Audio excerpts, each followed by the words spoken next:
Good evening, everyone. Nasanay ako na may lapel, no? Why don't we stand as we're gonna read the scripture for tonight. We are starting a brand new series when we gather. So you can open your Bibles to Hebrews chapter 10. Take a look at verse 19 to 25. So it says here in verse 19, "Therefore, brothers, since we have confidence to enter the holy places by the blood of Jesus, by the new and living way that He opened for us through the curtain, that is, through His flesh, and since we have a great high priest over the house of God, let us draw near with a true heart in full assurance of faith, with our hearts sprinkled clean from an evil conscience and our bodies washed with pure water. Let us hold fast the confession of our hope without wavering, for He who promised is faithful. And let us consider how to stir up one another to love and good works, not neglecting to meet together, as is the habit of some, but encouraging one another, and all the more as you see the day drawing near."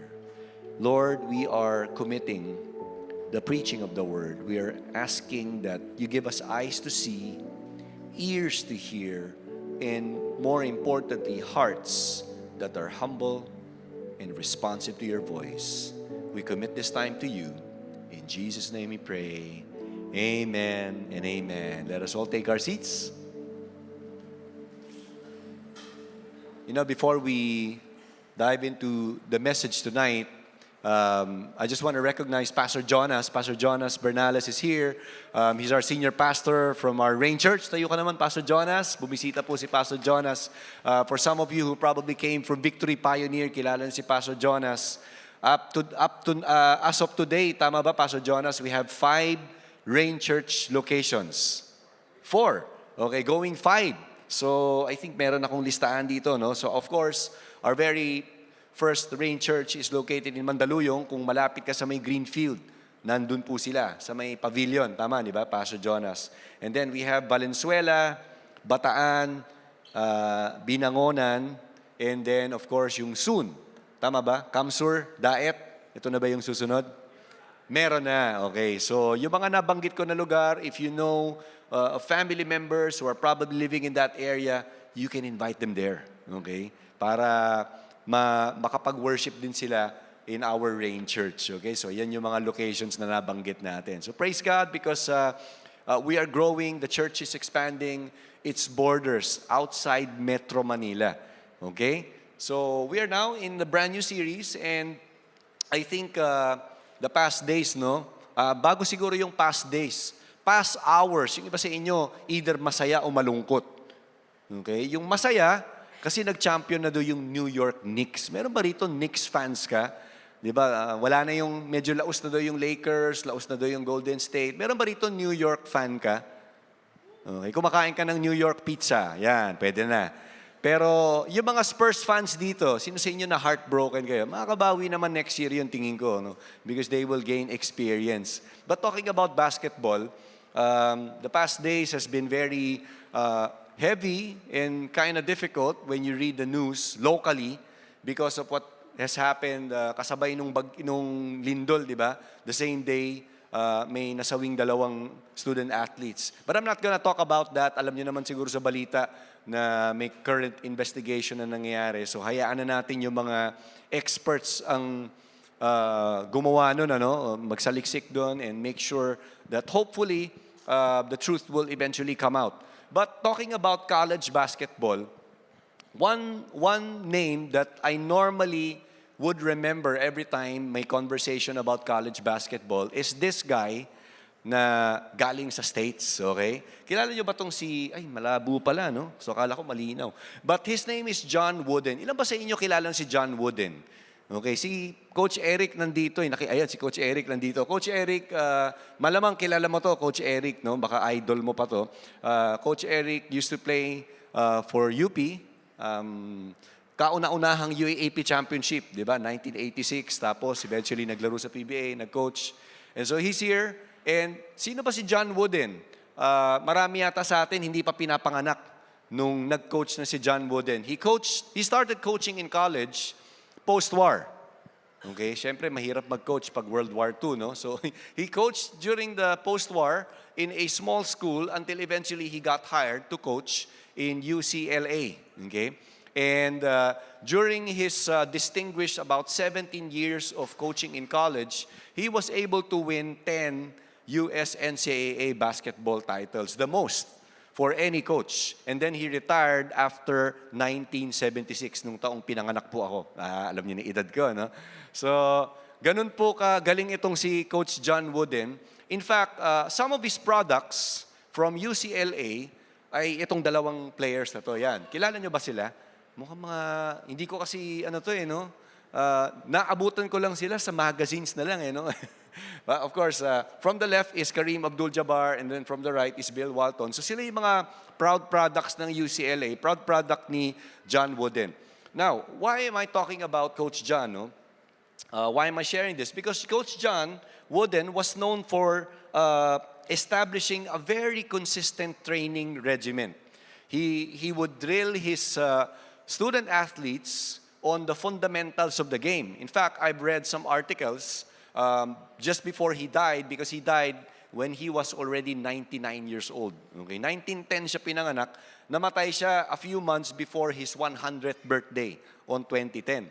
So, isang anecdote sa kanya, before mag-start ng practice, lahat ng mga players niya pupunta sa center court, tapos papayukuin niya lahat kasi kailangan daw tignan nila yung sintas nila. Okay? Kailangan yung sintas nila na itali ng maayos. Okay? Ganun, araw-araw ang ensayo. Yun ang kwento dun sa isang article na nabasa ko. Because he was a master of fundamentals. Lagi niyang binabanggit yan. Kasi ayaw niya, sinasabi niya, kapag masyadong tight ang pagtali mo ng sapatos mo, pwede kang mag-cramps o pwede kang ma-injure. Okay, pag masyado namang loose, baka matanggal yung sapatos. So mayroon siya mga tinuturong ganong principles that he would drill on his athletes. He don't normally talk about winning because for him, the most important thing is character development. Okay? Which is why a lot of his players, even though some of them didn't make it to the NBA, they became successful in life. Because ang goal niya, hindi ka lang mag-succeed sa basketball court. Outside the court, mahalaga sa kanya. He would talk about those important habits. Now, as we start this brand new series, when we gather, what we want to talk about is to examine why we do what we do. Coach John became very successful because there were routines, rhythms, practices, and habits that he instituted to his teams, okay, over a 17-year period. And there are practices and rhythms, or maybe some would say it's ritual, that we do here in Victory as a church, which we would call liturgy. Ano ba itong mga bagay na to? Okay? Ito yung gusto nating pag-usapan. Kasi mahalagang maintindihan natin why we do what we do.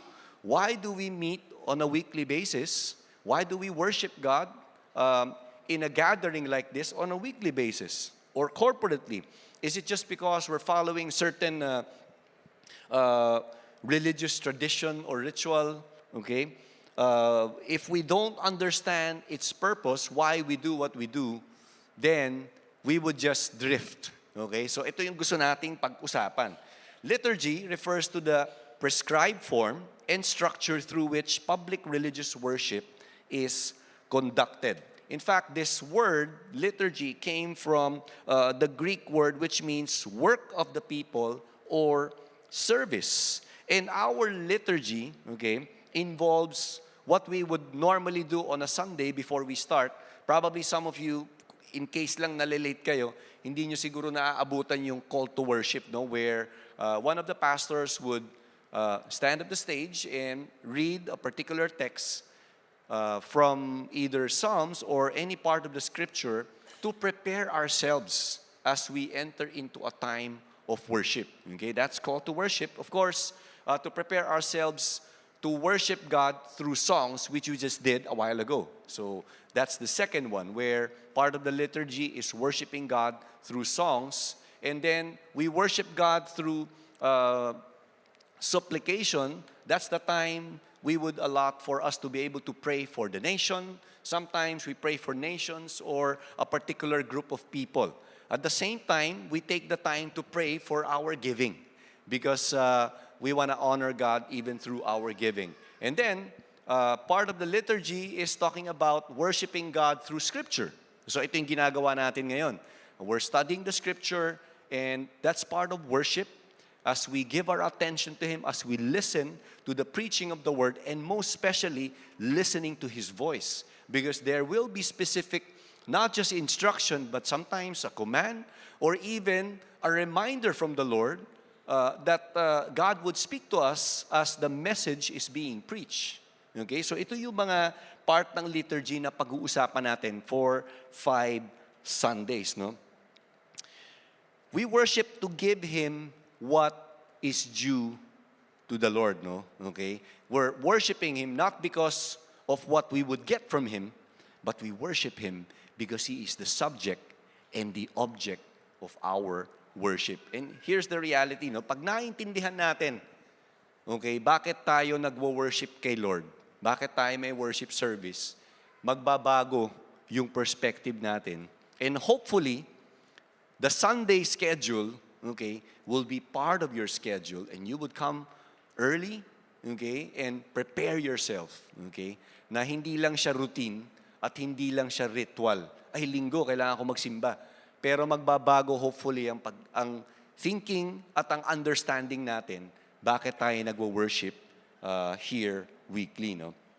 Now, during the birth of the church in the first century, pag tinignan natin yung Acts chapter 2, we would be able to see that the Acts 2 records a set of practice that the believers gathered corporately to worship God. Now, when we look at the early part of Acts chapter 2, this was the time when about 120 disciples were gathered in a room, in an upper room. They were praying, and that was the time when the Holy Spirit came upon them and filled them all. Okay, they started to speak in tongues. Ito yung pinag-usapan natin, kung natatandaan nyo, the last 2 Sundays of May, the Pentecost, because the coming of the Holy Spirit and the infilling of the Holy Spirit upon the first century believers happened during the day of Pentecost. Yung tinatawag na Feast of Weeks, which, if you count it back, is 50 days after the Passover. One of the most important agricultural and religious festivals, no, for the Jews. Now, when you read the book of Acts, after they received the Holy Spirit, they started to speak in tongues. Some of the Jews started to make fun of them. So, pinagtatawanan sila, lasing lang yung mga yan. So, 3:00 daw ng hapon, lasing na sila. And so, Peter stood up among the believers and he started to say, no, we're not drunk. It's just 3 in the afternoon, di ba? Napakaaga pa. But he started to quote directly from an Old Testament prophecy, and then he started to preach. Now imagine Peter, as he started to preach the gospel to everyone who was in attendance, imagine this, a massive or a major religious festival attracted thousands of people in Jerusalem. Napakadami nun. So without the benefit of having a microphone or a good speaker, a sound system, Peter stood up and he started to preach the gospel. And in verse 37 of Acts chapter 2, it says there, those who were listening were cut to the heart.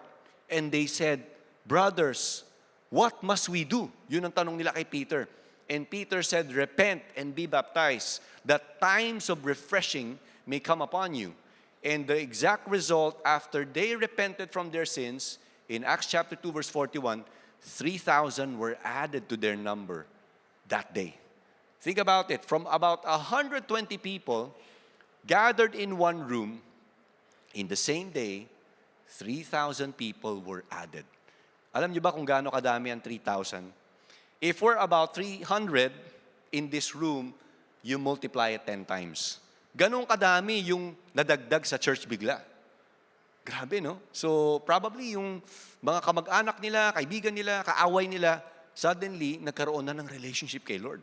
Okay? Because they repented from their sins. Now, what happened after that day? Nag-pack up na ba? Nag-uwian na ba? Okay, tapos na yung festival, 1 week of celebration, uwian na. Hindi, they did not just wait for the coming of the Holy Spirit. Here's what it says in Acts 2 verse 42 and 43. They devoted themselves to the apostles' teaching and to fellowship, to the breaking of bread and to prayer.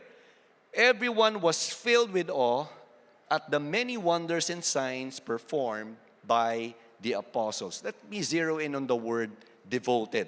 Pag sinabi nating devoted, it means, di ba, ang term natin sa Tagalog, deboto yan. Nasabi nyo na ba yun? O kaya ikaw ba nabansagan ka ng deboto? Okay? Ano ba ibig sabihin ng devoted? From the Greek word, it means to continue to do something with intense effort. In fact, hindi lang naman to siguro religious term kung titingnan mo, because when you are devoted into something, gugugol ka ng oras. Naranasan nyo na ba yun? Yung sobrang devoted ka sa trabaho mo, maybe bago ka sa trabaho mo, talagang gusto mong i-impress yung supervisor mo, nagulat ka. One day, pagtingin mo sa relo mo, naku, isang buwan na pala akong di kumakain. Sobrang devoted ka kasi. Nakalimutan mo ng kumain, ano?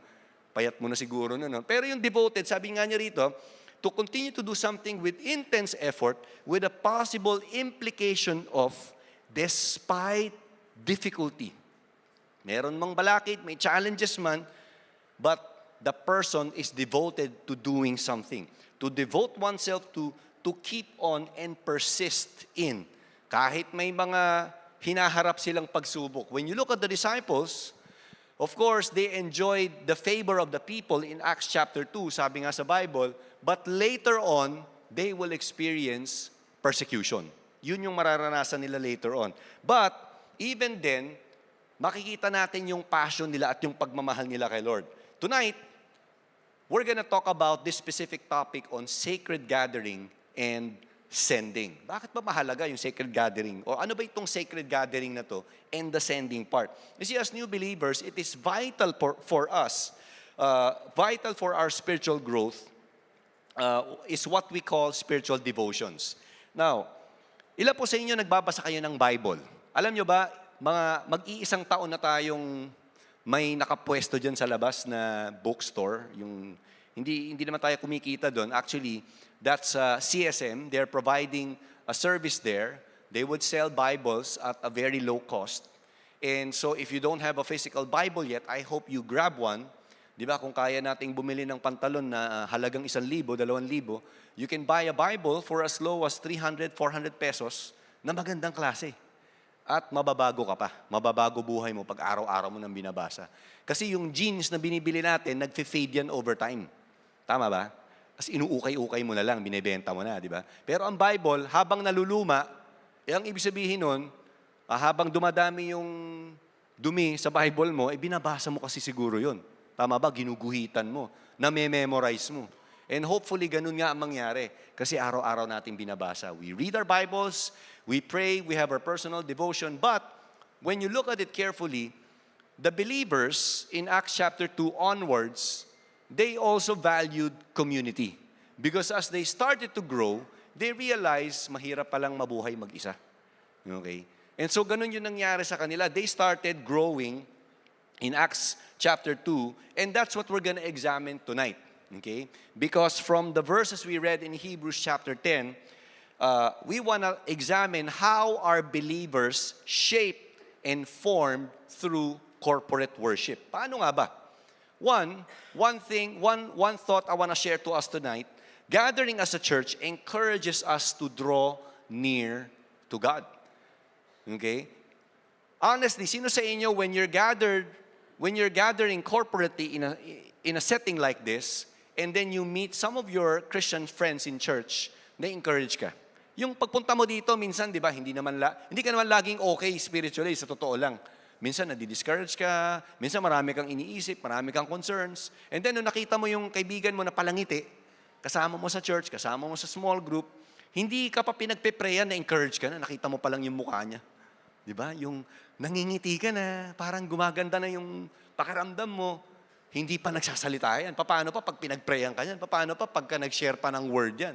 Hindi ba? So, gathering as a church encourages us to draw near to God. Let's take a look at Hebrews 10, verse 19. It says, "Therefore, brothers, since we have confidence to enter the holy places by the blood of Jesus, by the new and living way that He opened for us through the curtain, that is, through His flesh, and since we have a great priest over the house of God." Ano ba sinasabi ng author dito? He was basically describing the contrast between the ceremonial or the Old Testament practice and the new covenant that Jesus instituted. In the Old Testament, if you've read the Bible, required yung killing of an animal so that the blood will be sacrificed. Okay? May sacrificial system na involved. And once a year, the high priest would enter the Holy of Holies and offer the blood of an animal as a sacrifice for the removal of sin, which is only temporary kung titingnan natin. Okay? So temporary siya because the sacrificial system was basically a foreshadowing of what Jesus would eventually do when He would come to earth later, okay, which He eventually fulfilled. And so, through the finished work of Christ, when He died on the cross, He was buried, and eventually He resurrected from the grave, Jesus, being the unblemished sacrifice, okay, because He was sinless, the Bible said, He became that perfect sacrifice so that mankind can be redeemed. Okay, tayo po, pwede na tayong ma-redeem, okay, as He offers the gift of salvation to us, no?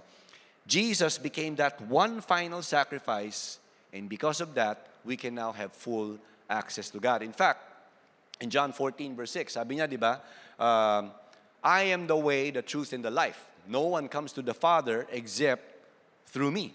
Okay? And so He became that access that we need as we come to God. Now, this truth was what the Hebrew author had to remind the believers during this time because they had been struggling during the reign of Emperor Nero. Now, ilan sa inyo kilala si Emperor Nero? Some historians would describe him as a deranged emperor because of how he would burn down a big portion of the city of Rome, and he would blame it to who else? To the Christians. Okay? And so, during this time, the Christians, the Jewish Christians in particular, were kind of discouraged, and they were contemplating, ano kaya bumalik na lang tayo sa Judaism? Kasi dun, mas safe, it's a state, somehow recognized religion in Rome. But the Hebrew author would remind these believers, no, you have a better sacrifice, and you have the great high priest in Jesus Christ who became that perfect sacrifice so that you can be set free from your sins. Bakit pa kayo babalik sa luma? Yun yung gusto niyang sabihin dito.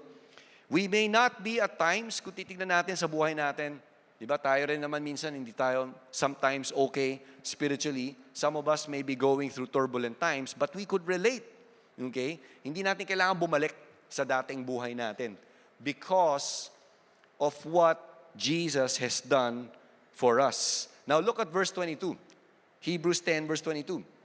Sabi niya rito, let us draw near with a true heart in full assurance of faith, with our hearts sprinkled clean from an evil conscience and our bodies washed with pure water. And then verse 23 says, let us hold fast the confession of our hope without wavering, for He who promised is faithful. Now here's the beauty of church gathering. Okay? Hopefully, meron tayong mga Kristiyanong nakakahalubilo. Okay? Hopefully, you're part of a small group. If not, then maybe you could approach us later, or you could approach one of our ushers and ask, paano ba ako magiging part ng small group? Because sa kagandahan sa isang church gathering, okay, in a weekly gathering like this, you can have friends in church who are there to pray with you, who are there to stand with you in the ups and downs of your life. Na hindi ka lang sana labas-pasok. Okay? I remember, when I was a new believer, one of my favorite spots in U-Belt, Victory U-Belt, yun yung first church natin, was at the back. Okay? Si Pastor Jonas, naabutan mo yun, syempre, Pastor Jonas, no? Yung recto. Yung recto dati, isang mahabang lugar yon. Isang mahabang lugar. It could seat about 600 people, yung tinatawag naming upong sardinas. Okay? Kasi wala namang aircon noon eh, no? At ang paborito kong spot, yung malapit sa glass door. Kasi nandun yung dulo ng upuan. So pagka-upo ko doon, pagka nag-amen na si pastor, uuwi na ako. Okay? Yun yung routine ko nung bagong Kristiyano ako. Because I don't want to, ano mo yun, yung ayaw makipaghalubilo sa mga Kristiyano noon. But later on, when I became part of a small group in a high school, doon na ako eventually nagkaroon ng mga kaibigan. And those were the people who helped me read the Bible, who helped me understand how to read the Bible, who taught me how to pray. And those were the people who checked on me from time to time, how's my relationship with my parents, my siblings, and all that. You see, gathering as a church encourages us to draw near to God. Yun yung maganda dun. And, sabi nga sa verse 23, let us hold fast the confession of our hope without wavering. Because the reality is sometimes, ilan po sa inyo minsan nagwe-waver ka? Maglalagay ba ako o hindi? No? O kaya, titipirin ko ba babayad ko ba itong tax o hindi? Di ba minsan nagwe-waver tayo into two opinions? Pero kung Kristiyano ka at alam mong i-honor mo si Lord in your finances, Lord, I'm gonna give this, I'm gonna pay this tax because I wanna honor you. Whether they misuse that fund or not, I'm gonna honor you because you've called me, okay, to honor you with my finances, no?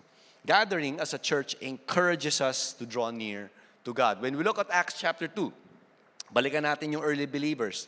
They devoted themselves in gathering together, okay? And again, like I said earlier, when we talk about devoting or devoted, we're talking about continually doing something with intense effort, okay? You give your very best, they gather together. Whether there is a risk of gathering together later on, they would still do it, okay? Eventually, nagkaroon ng persecution, pero nag-gather pa rin sila. In fact, when you read Acts 4, Acts 5, Peter and John would be arrested, but it didn't matter. Okay, they stood their ground, they spoke to the religious leaders who had them arrested, and eventually they were let go because they couldn't put up with the spiritual brilliance that Peter and John had, because they realized these were unschooled, ordinary men, yet they had been with Jesus. Imagine, for 3 years that they spent time with Jesus, they became so sharp that they would be bold as lions. Lalo pa nung na-fill na sila ng Holy Spirit. Okay? Now, hindi man tayo, no, in reality, hindi man maganda dinadaanan natin sometimes sa buhay natin, discouraging man, minsan nakakabagabag man yung mga bagay-bagay sa buhay natin, pero maganda dito, merong kang katabi. Okay? Na hindi mo lang kailangan sabihan ng peace be with you. Pwede mo maging kaibigan yan. Pwede mo maging kaibigan, pwede mo makasama pa sa small group, pwedeng mag-pray pa yan with you before you leave. And that is the value of being part of a community of believers. There are people who can pray with you, people who can be your lifelong friends hanggang sa pagtanda mo na, and sharing the same faith that you have. And so I pray na kung bago ka sa church or you've been coming to church pero wala ka pang small group, I hope and pray that before you leave, okay, you would become part of a small group. Whether estudyante ka, married, single, may you be part of a small group. Be part of a community of believers who will be there to stand with you through thick and thin. Gathering as a church encourages us to draw near to God. Secondly, gathering as a church inspires us to grow in love and good deeds. Hindi po ito yung tinatanong ni Pastor James na grow in love, ano? Sino ba sa inyo in love? Di ba? Hindi po yun. Pero ito yung love na, na unconditional love for your fellow believers. Okay? Now look at Hebrews 10:24-25. Let us consider how to stir up one another to love and good deeds, not neglecting to meet together as is the habit of some, but encouraging one another. When we talk about consider, sabi niya consider. Okay? It means to put your complete attention on something or to fix your eyes or mind upon. Okay? We put our attention to steering someone up. Okay? Sino ba yung ina-encourage natin? Okay? So, kasi when we go to church, hopefully, hindi lang sana siya yung parang iniisip natin, paano ba ako ma-encourage? But, at the same time, isipin din natin, Lord, sinong pwede ko ma-encourage? Sino pwede kong mapagprayan? Okay? Sino bang pwede kong ma-bless? You blessed me this week, how can I be a blessing this time? Okay? So, we as a church, as we gather, we're inspired to grow in love and in good deeds, no? In short, we don't just merely come to a worship service with a mindset of what can I get? Ano ba makukuha ko sa worship service na to? Pero tayo mismo, niisip natin, Lord, how can you use me? Okay, itong katabi ko mukhang discouraged bago umuwi. Di ba, ipapasamgyupsal ko muna to. Di ba? Total, naka-mid-year bonus na ako, Lord. Be-bless ko naman to, papakipagkilala ako. Yung iba sa inyo, natuwa. Sana itong katabi ko, yayain ako mamaya. Pwede, di ba? Pero, yun yung maganda, no? Yung pwede kang gamitin ni Lord. Okay? Now, sino sa inyo yun ang prayer mo? Gagamitin ka ni Lord. Hindi man 1,000,000 ang pera mo sa bank account, pero pwede ka pa rin gamitin ni Lord. Okay? God can use you even in small ways to be able to refresh others. Okay? Kumbaga, ang prayer natin, hindi tayo consumer mentality na ako lang, tatanggap ako. Okay? Sa akin lahat ng benefit. At hindi rin lang tayo spectator na nanonood lang. Pero ang bawat isa sa atin, pwedeng gamitin ng Panginoon. We were singing in the third song, yung cornerstone. Alam niyo ba itsura ng cornerstone? Okay? Picture the biggest stone in this building. Yun yung doon pumapatong lahat ng mga bato in old times. Okay? At yung mga mas maliliit na bato, picture that out as all of us. Para tayong mga bato na nagpatong-patong, na connect-connect. Okay? Mahirap, di ba, kung hindi kumpleto. Paano tatayo ang isang structure kung hindi kumpleto ang mga bato? But God can use each one of us because our lives are intertwined and interconnected. In fact, in 1 Peter, Peter would describe Christians who were persecuted during that time as living stones. Buhay na bato. Okay, tingnan mo yung katabi mo kung mukhang buhay ba yung bato na yan. Yan, para daw tayong ganun. Buhay tayo. Bakit? Kasi yung buhay natin, yung life na meron tayo ngayon, galing kay Lord. Okay? Buhay ka kasi alam mo, pinatawad ka na ng Panginoon, wala na yung heaviness ng life mo from before, and now you're living it for the Lord. That's why in John 10 verse 10, di ba sabi ron, the thief came to steal, kill, and destroy, but Jesus said, I came to give you life and have it to the full. Have it in abundance. So praise God for that. No? Yung buhay na binigay ng Panginoon sa atin, hindi lang to yung just for you to get by. But it's the life that is demonstrated as you overflow with the life of Jesus. Gathering as a church inspires us to grow in love and good deeds. You see, God did not call us to be mere spectators when we gathered together, but God calls His church for a purpose. One in which we can encourage each other and build each other up. Ano? I remember, since May of 92, when I became part of Victory U-Belt, it was through a small group setting that I get to witness how people would give generously. Okay?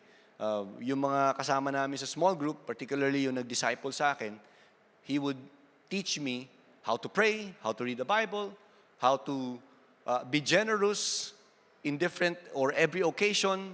Sa recto, kung alam niyo yung recto, siguro, syempre, minsan madilim ang area ng recto, may mga nanglilimos doon, parang tinuturuan lang kami. Bro, alam mo, kahit na high school ka, kahit maliit lang ang baon mo, you can be a blessing to this person.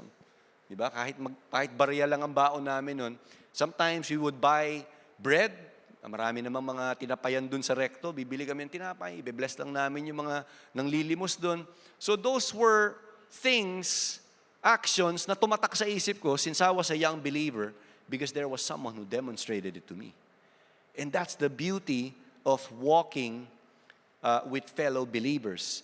Gathering as a church reminds us that, or gathering as a church inspires us to grow in love and in good deeds. Now look at Acts 2, 43 to 45. It says here, everyone was filled with awe at the many wonders and signs performed by the apostles. And then in verse 44 it says, all the believers were together and had everything in common.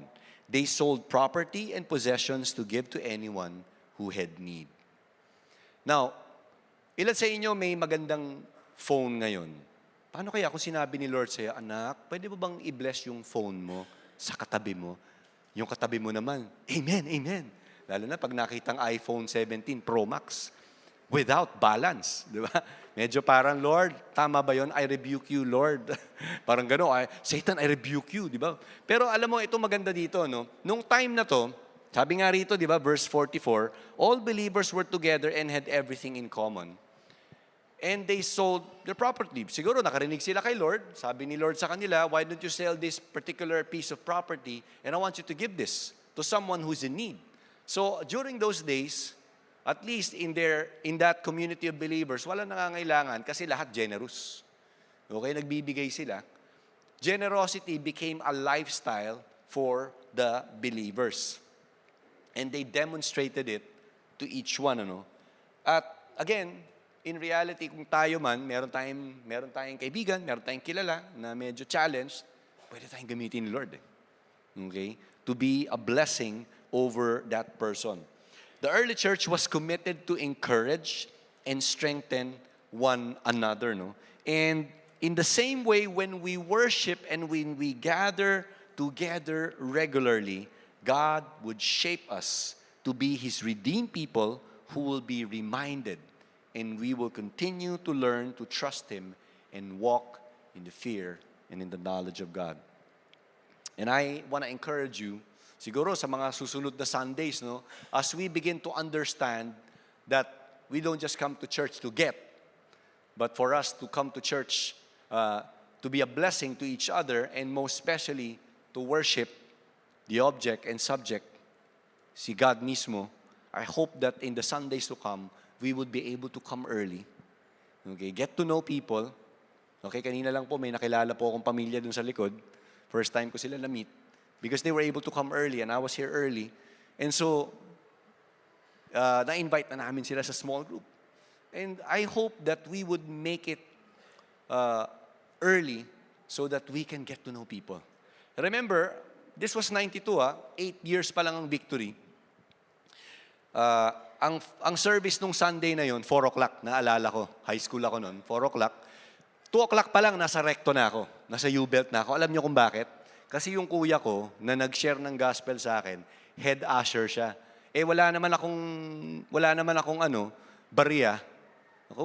Kumbaga, estudyante ako noon, so wala akong pamasahe. Nililibre niya ako ng pamasahe, halika, kasama ka na ng church. So 2:00 pa lang, nasa likod na ako. Yung sinasabi kong pwesto ko, nandun na ako. Naghihintay na ako hanggang 4 o'clock. Okay? At doon na ako eventually, nagkaroon ng mga kaibigan. Okay? Those were the people who eventually became my friends, no? Nung hindi na ako nakakatakas, hindi na ako nakakalabas agad. So, gathering as a church reminds us or inspires us to love and good deeds. And finally, gathering as a church reminds us that we are Christ's witnesses. Sabi mo sa katabi mo, you are a witness of Jesus. Okay? Gagamitin ka ng Panginoon. Acts 2, verse 46 and 47, it says here, every day, they continued to meet together in the temple courts. They broke bread in their homes, ate together with glad and sincere hearts, praising God and enjoying the favor of all the people. And then look at the last part. And the Lord added to their number daily those who were being saved. Araw-araw, no, nagtitipon sila. Think about it. Every day sila nag-gather together. They would break bread. They would observe communion. They would pray for each other. They would listen to the preaching of the word. That was an everyday thing for them.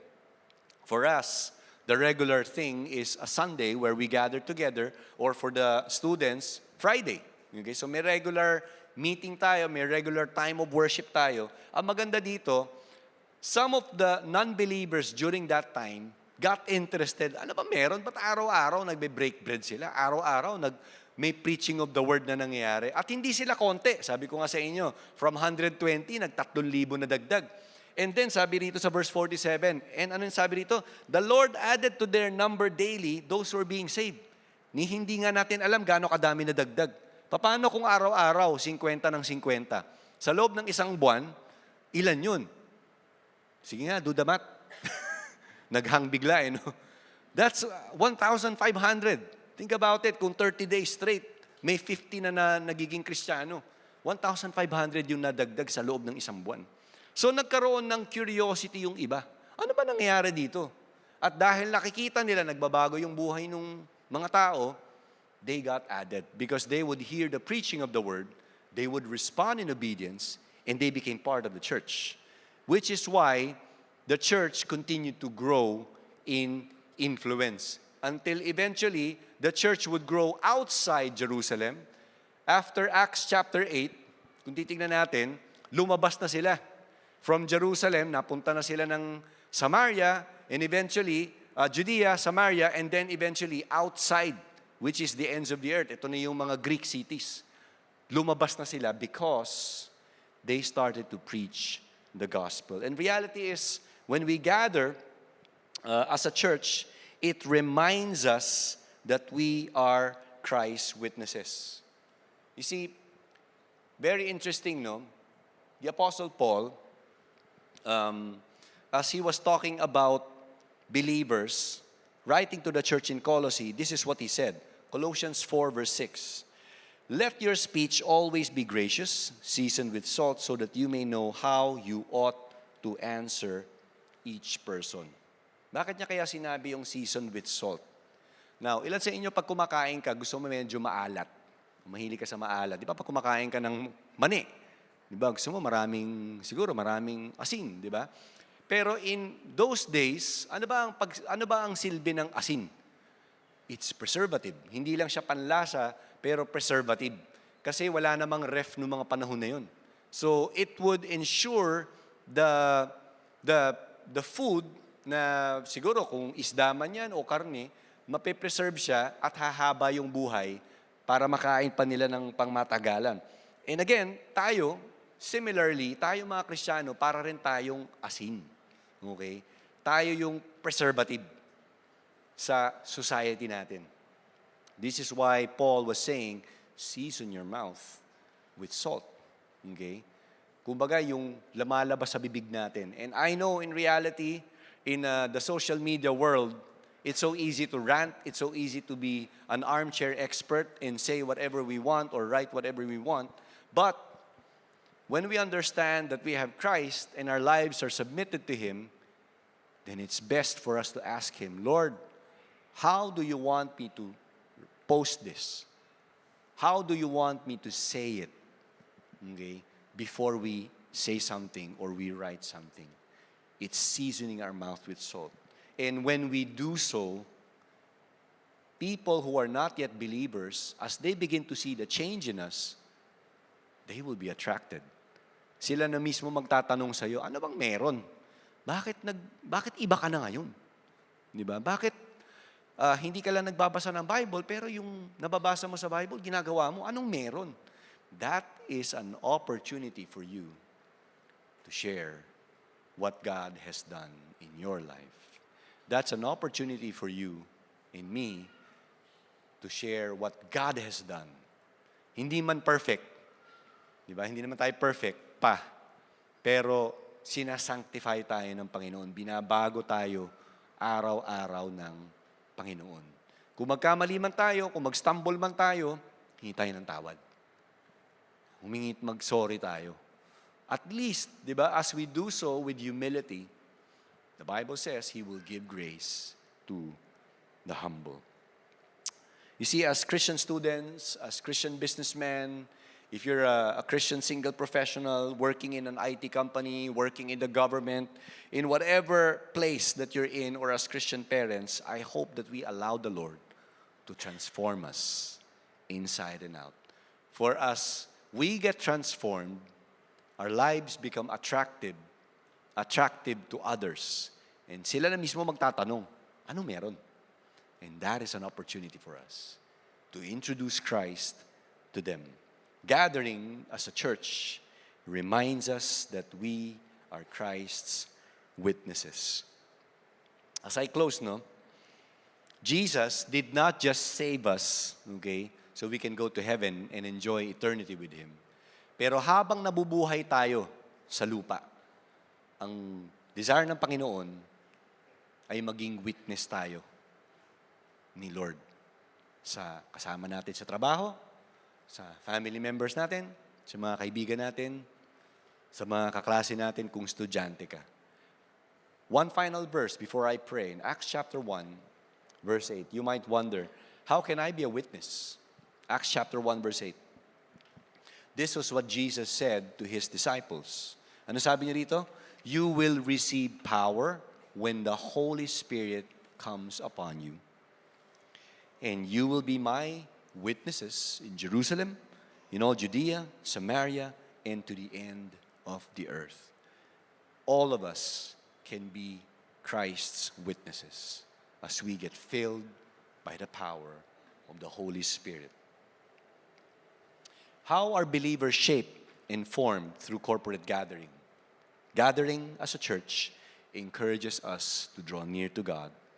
Gathering as a church inspires us to grow in love and good deeds. And finally, gathering as a church reminds us that we are Christ's witnesses. Let me invite everyone to stand.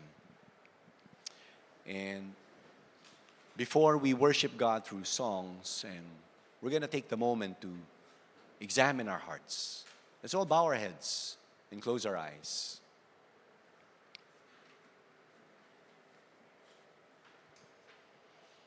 As you close your eyes and bow your heads, I want you to ask yourself, perhaps make a self-assessment of yourself. How do you view worship? Whenever you come to a worship service like this, ano ba ang kailangang mabago sa atin? Are we in the mode of getting every Sunday? Ito ba yung tinutukoy ng Panginoon sa atin? Ano kaya yun? May pinopoint out ba ang Panginoon sa iyo ngayon? Probably na kailangan mong hinga ng tawad, i-repent. What could that be?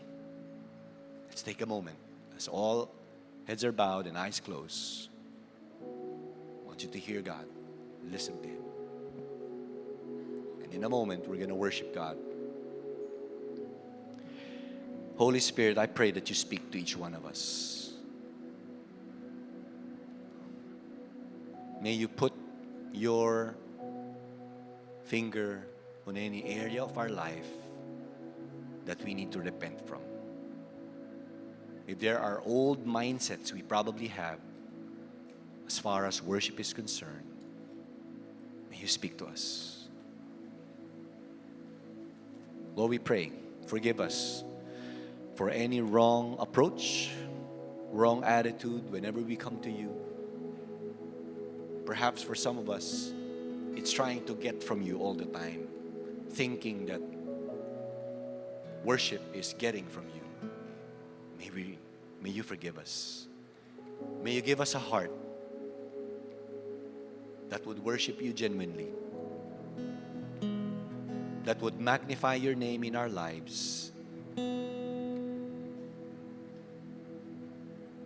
and coming to you with a heart of gratitude, knowing that it's really by the grace of God that we can stand in your presence today. Lord, we thank you for your faithfulness. We thank you for your goodness. Before I ask the worship team to lead us in worship, as all heads bowed and eyes closed, if you are here for the first time, or if you've been coming to church, but you felt strongly that the Lord is speaking to you because you know Jesus is not yet your Savior and Lord, I believe the Lord is giving you an opportunity to open your heart to Him and to accept Him as your Savior and Lord. You see, Jesus, more than 2,000 years ago, came, died on the cross for each one of us because we are sinners. We needed His saving power. And if that is you, as the Lord touched your heart, maybe hinihipo na ng Panginoon ang puso mo, can I ask you to raise your hands as you open your life to Him and say, that's me, Pastor. I'm opening my life to Him starting today. I see a hand here at the back. Thank you. Anybody else? Probably some of us need to make that decision tonight. I hope you won't allow this opportunity to pass you by. But raise your hands as high as you can. And I'm going to lead you into a prayer. Anybody else? You can raise your hands. As your hands are raised, follow me in this short but simple prayer. Heavenly Father, thank you. Because more than 2,000 years ago, you sent your Son Jesus to die on the cross for me. I admit that I'm a sinner and I need your saving power. Starting tonight, I accept you and surrender my life unto you. Be my Savior and be my Lord. Come into my life and begin your transforming work in me. In Jesus' name we pray. Amen and amen. Let us all worship God.